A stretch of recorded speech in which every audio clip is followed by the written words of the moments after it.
peşindesin acaba?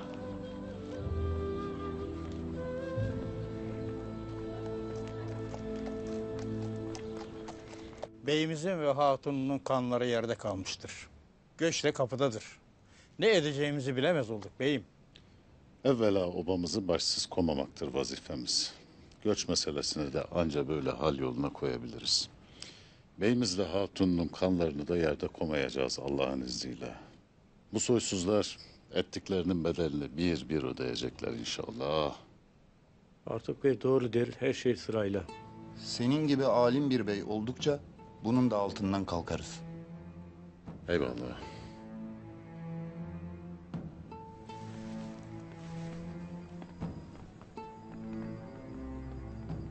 Selamünaleyküm. Aleykümselam Akça Bey. Görürüm ki otağımızı boş koymazsın Artuk Bey.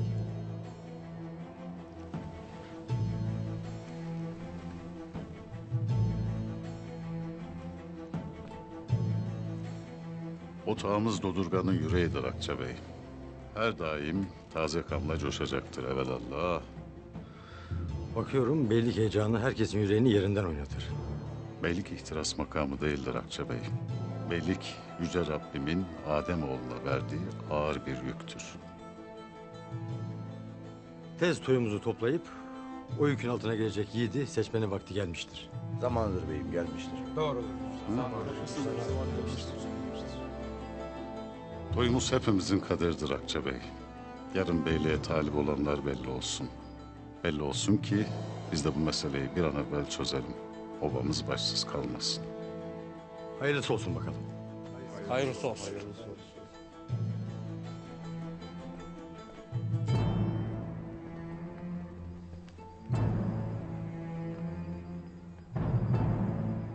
Beyler tez yola koyulalım. Emir Saadettin bizi bekler.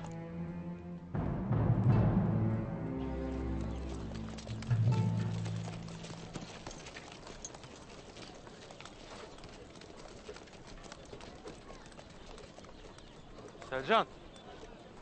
Selcan!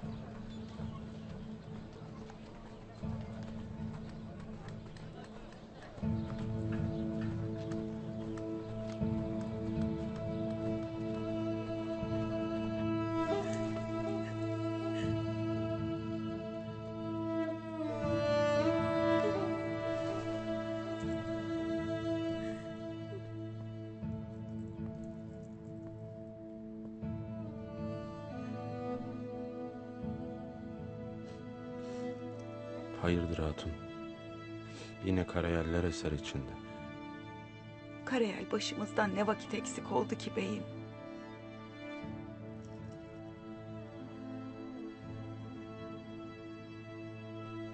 Lakin sen başımda oldukça gönlümün otağını kimse yıkamaz. Merak etmeyesin.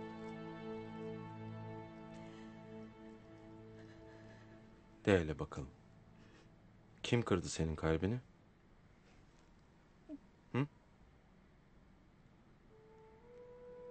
Ben onu kardeşim belledim. Gökçem'den sonra başka kardeşim yoktur. Bir o vardır dedim. Lakin o da beni yalnız koyacak. Kimi dersin hatun? Aynı ağacın dalları değil miydik biz beyim? Söyle hatun. Kimden bahsedersin? Halime Sultan. Kilimhane'de avratlara göç edeceği bereketli toprakları anlatır. Anama da dedim. Gayrı buna engel olasın beyim. Müsaade etmeyesin. Biz nice uzun kışlar atlatıp bahara ermedik mi? Bizi birbirimizden ayrı komasınlar. Nereye gideceksek beraber gidelim. Kurbanın olan.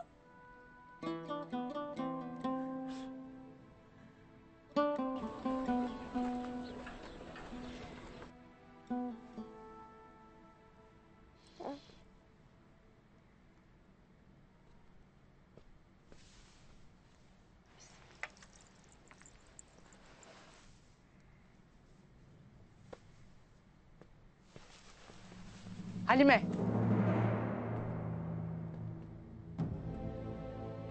Selcan'ın söyledikleri doğru mudur? Doğrudur ana.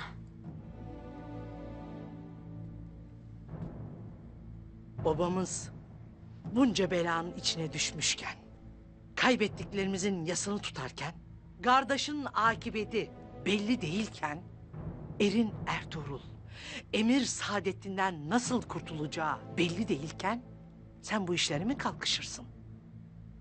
Ana ne dediğimi bilirim. Lakin sen de bilirsin ki... Bilirim tabii. Bilirim. Bey hatunu gibi davranmazsın. Avratların aklını çelmek de ne demek oluyor? Ha? Ana benim vazifem beyimin yolundan gitmek değil midir? Süleyman Şah'ım yaşasaydı... ...onun varacağı menzilde sen onu yalnız kor muydun? Kovmazdım tabii.